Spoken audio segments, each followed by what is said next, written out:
Hello guys, welcome to my channel. Today we are going to see how to fix Ctrl D not working in Excel. Let's fix it guys.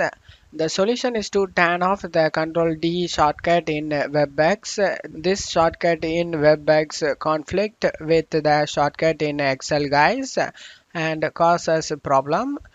To turn off the shortcut in WebEx, you just need to open up WebEx and select the settings and select keyboard shortcuts.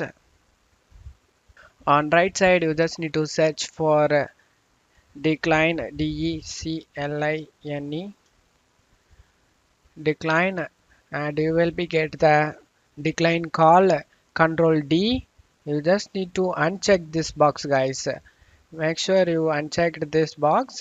After unchecking this box, you just need to select save changes, and now your problem is solved guys.